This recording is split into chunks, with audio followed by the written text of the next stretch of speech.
Hi friends, in this we are going to discuss about the post-translational modification, which means that the process that are going to happen or occurs after the translational process. First, I need to say about translation. What is that? In the previous video, we have discussed about replication, transcription, and translation process. But in the brief, the DNA which is going to converted into mRNA means that mRNA which is produced with the help of DNA, which called as we called it is as a transcription, and the mRNA which is converted into protein which is called as translational process. That after the protein synthesis, what are the processes that are going to occur after that the translational process, we call it as post-translational modification. We are going to discuss in this video. And this small schematic diagram that is called as DNA to mRNA to protein, which is called as central dogma of molecular biology. In this, we are going to discuss about the post-translational modifications. First, we are going to discuss about the different types of translation modification, that is proteolytic degradation and phosphorylation and covalent modification. That is, in that covalent modification, we come across phosphorylation, hydroxylation, and glycosylation. Coming to the first one, proteolytic degradation.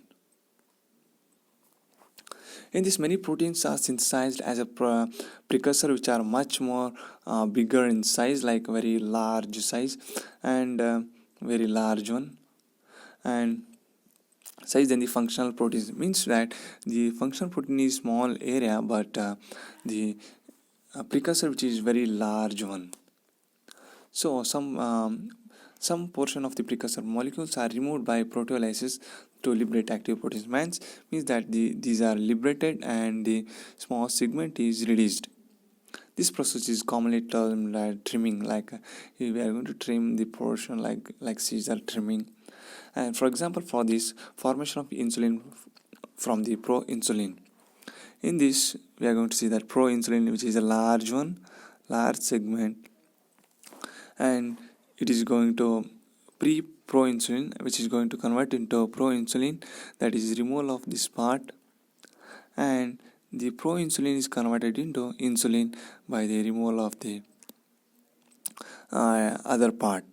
See, we can see three parts is there. In this, going to convert to two parts, and it's called as the proteolytic degradation.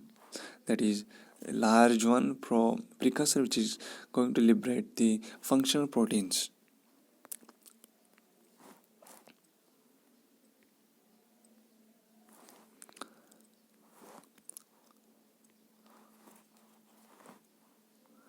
And coming to next one,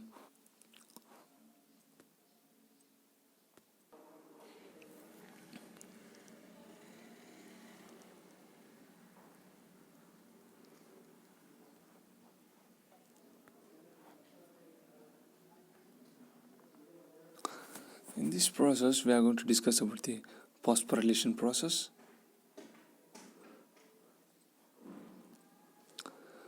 Phosphorylation it is addition of phosphate molecules to the protein molecule. In this we are going to add the phosphorus molecule, and in this the protein which is serine and threonine and tyrosine, which contains OH group, that phosphate group is going to add to that OH group. That OH group will be there and the H will be removed, and phosphate group is going to attach. In this region we can see that there is a attachment of phosphate group. The addition of phosphate group to the any enzyme or protein is called as phosphorylation. The group of enzymes called protein kinase phosphorylation enzymes. In this process, the what are the amino acids which are synthesized? Those are some of the enzymes. Amino acids like serine, threonine, and tyrosine are subjected to phosphorylation. And coming to the third step, hydroxylation. It's a chemical process that introduces hydroxyl group OH into an organic compound. And example, during this uh, during formation of collagen, the amino acid proline and lysine are converted into hydroxyproline and hydroxylysine. Means that in this process, the coming to the proline, there is a CH group which is CH3 group, and in that to that group there will be a OH group is addition added. That addition of hydroxyl group is called hydroxylation, and in this the proline is converted into, due to hydroxylation, addition of hydroxyl group, it is called as hydroxylation. It's going to hydroxyproline. And coming to lysine, in this the CH3 is present, and the lysine which is going to converted into hydroxylysine with the help of hydroxylation.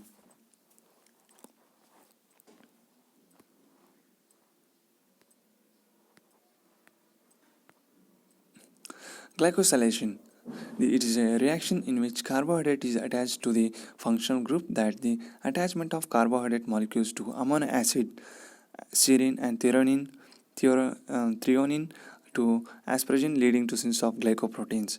The addition of carbohydrate is known as the glycosylation, and in this for the different amino acids, the addition of carbohydrate is to a functional group, the added, so it's it's the reaction in which carbohydrate is attached to a functional group.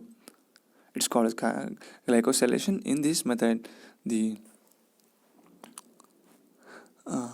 N-acetyl glucosamine asparagine, this is asparagine, and for this carbohydrate group is attached, and it becomes as a N-acetyl glucosamine, and it is linked to asparagine. Thank you. Please subscribe our channel.